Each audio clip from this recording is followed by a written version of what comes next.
नमस्कार। मैंने मेरी पिछली वर्चुअल क्लास में चर्चा करी थी ब्रिटेन की संसद के बारे में और ब्रिटेन की संसद के निम्न सदन लोक सदन के बारे में।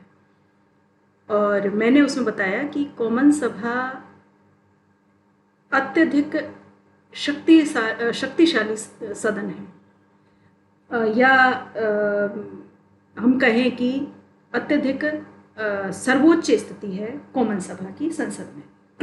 और इसके साथ ही मैंने बताया कि जब हम ब्रिटेन में संसद की बात करते हैं तो अप्रत्यक्ष रूप से हम कॉमन सभा की बात कर रहे होते हैं। और इस दृष्टि से ये कहा जा सकता है कि ब्रिटिश संसद की सर्वोच्चता का वास्तविक अर्थ कॉमन सभा की सर्वोच्चता से ही है या लिया जाता है। मैंने बताया कि जब मंत्री संसद से परामर्श लेते हैं तो उसका वास्तविक अर्थ होता है कॉमन सभा से परामर्श लेना। जब ये कहा जाता है कि मंत्रिमंडल संसद के प्रति उत्तरदायी है तो उसका तात्पर्य होता है कि वो कॉमन सभा के प्रति उत्तरदायी है। जब ये कहा जाता है कि संसद का विघटन कर दिया गया है तो इसका भी वास्तविक अर्थ होता है कॉमन सभा का विघटन। तो इस प्रकार से कॉमन सभा संसद का अत्यधिक शक्तिशाली निम्न सदन है। आज मैं बात करूंगी कॉमन सभा की शक्तियों के बारे में या उसके कार्यों के बारे में।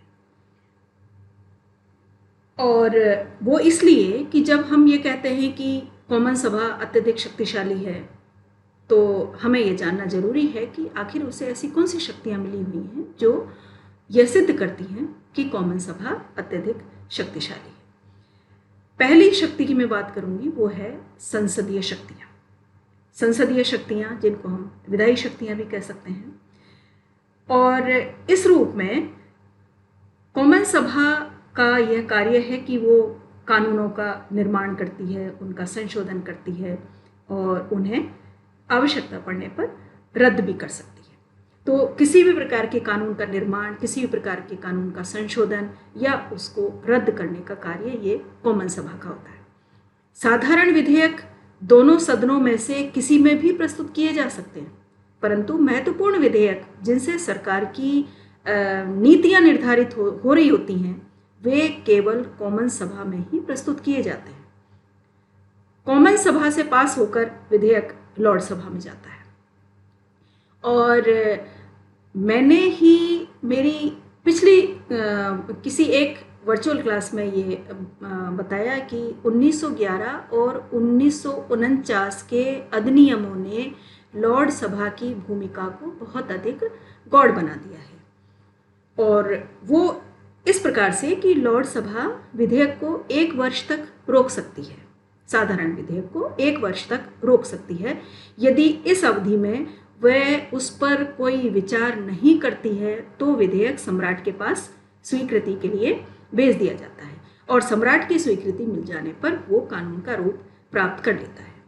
इस 1 वर्ष की अवधि में लॉर्ड सभा यदि उस विधेयक में किसी प्रकार का कोई परिवर्तन करती है या उसमें कोई संशोधन करती है तो इस प्रकार के परिवर्तन या संशोधन को लोक सदन मानने के लिए बाध्य नहीं है। मानना ना मानना उसकी इच्छा पर निर्भर है। तो इस प्रकार से हम कह सकते हैं कि लॉर्ड सभा की स्थिति काफी गौड़ है या क्षीण है। दूसरी शक्ति वित्तीय शक्तियां। वित्तीय शक्तियों के संदर्भ में कि राष्ट्रीय वित्त पर कॉमन सभा का ही नियंत्रण होता है। आर्थिक रूप से लोक सदन की स्थिति अंतिम एवं निर्णायक होती है। लॉर्ड सभा की स्थिति इस दृष्टि से अत्यधिक क्षीण है क्योंकि साधारण विधेयक को तो लॉर्ड सभा 1 वर्ष तक विचार विमर्श के लिए अपने पास रख सकती है, लेकिन वित्त विधेयक को उसे केवल 1 महीने तक ही विचार करने का समय दिया जाता है और वित्त विधेयक सिर्फ कॉमन सभा में ही प्रस्तुत होता है। कॉमन सभा से स्वीकृत हो जाने के बाद वो लॉर्ड सभा में जाता है और लॉर्ड सभा उस पर 1 महीने तक विचार करती है। यदि उसमें वो किसी प्रकार का कोई संशोधन करना चाहती है, परिवर्तन करना चाहती है तो भी लोक सदन की इच्छा पर है कि वो उसे माने या ना माने। सम्राट की जब स्वीकृति मिल जाती है तो वो विधेयक कानून बन जाता है। यदि यह विवाद हो कि कोई विधेयक वित्त विधेयक है या नहीं, तो इसमें भी लोक सदन का निर्णय ही अंतिम होता है। लॉर्ड सभा की राय उसमें कोई महत्व नहीं रखती है। तीसरी बात हम करेंगे कार्यपालिका पर नियंत्रण की। कार्यपालिका पर नियंत्रण लोक सदन किस प्रकार से रखता है कि प्रशासन का संचालन करना कार्यपालिका का कार्य है, संसद का नहीं। और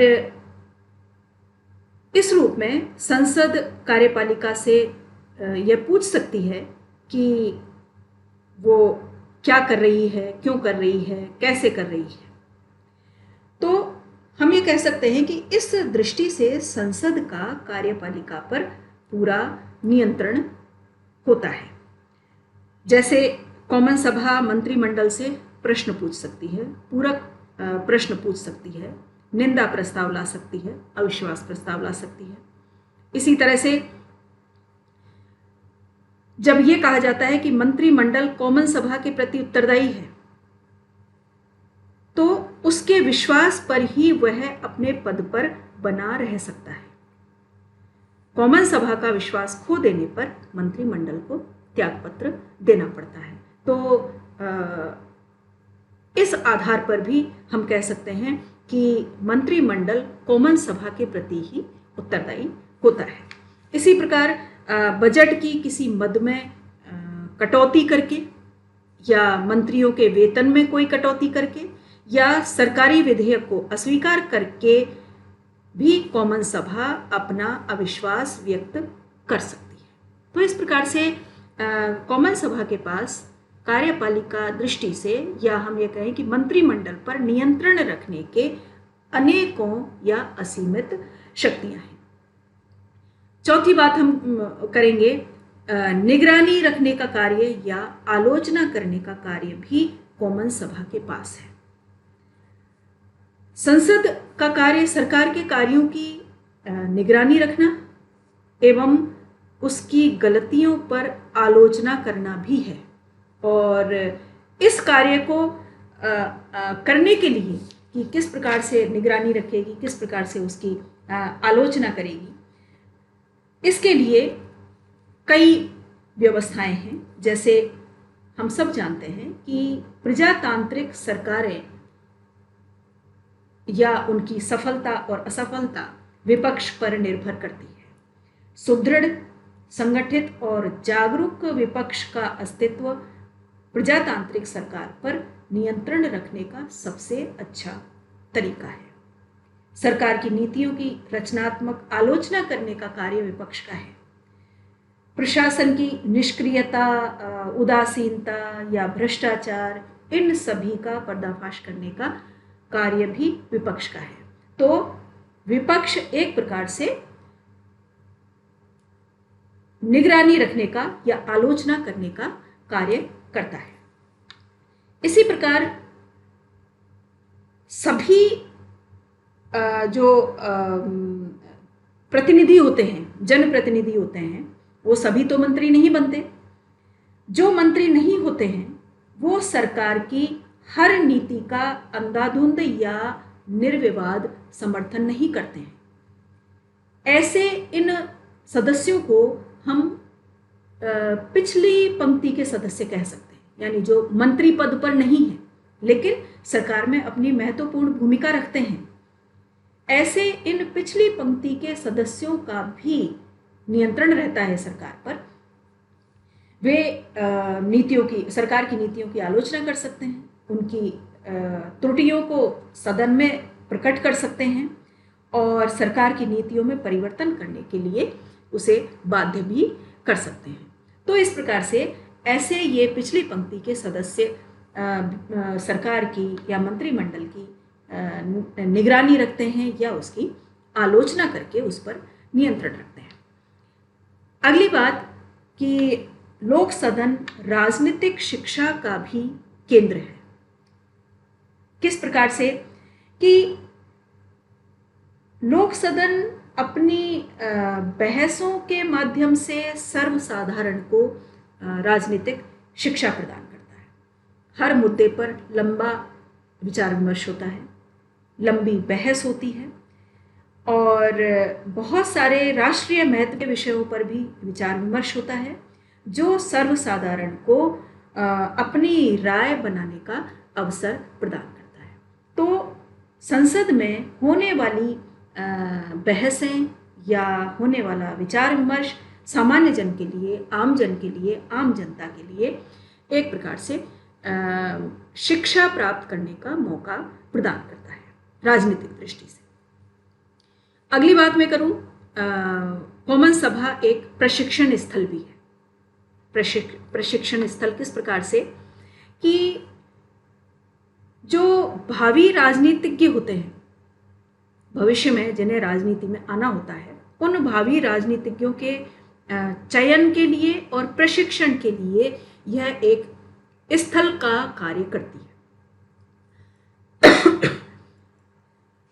मंत्री पद प्राप्त करने से पहले सांसदों को एक लंबा समय मिलता है जिसमें वो सिर्फ सामान्य सदस्य रहते हैं और उस दौरान, सामान्य सदस्य रहने के दौरान, वो कई प्रकार का संसद में प्रशिक्षण प्राप्त करते हैं या लोक सदन में प्रशिक्षण प्राप्त करते हैं। जैसे चर्चिल बहुत गर्व से यह कहा करते थे कि मैं कॉमन सभा का शिशु हूं। यानी कॉमन सभा में हर राजनीतिक रूप से हर प्रकार का प्रशिक्षण प्राप्त करने का अवसर ऐसे उन भावी राजनीतिज्ञों को मिलता है। इसी प्रकार जनता की शिकायतों का निवारण करने का कार्य भी हम ये कह सकते हैं कि लोक सदन का है, क्योंकि लोक सदन या कॉमन सभा को जनता की इच्छाओं, जनता की भावनाओं, जनता की अपेक्षाओं का प्रतीक माना जाता है। संसद सदस्य जनता की शिकायतों को सदन में उठाते हैं, सदन में उनके निवारण के लिए प्रयास करते हैं। तो हम कह सकते हैं कि जनता की शिकायतों का समाधान करना सदन का एक प्रकार से प्राथमिक कार्य होता है और यह कार्य लोक सदन में ही होता है या संसद में ही होता है।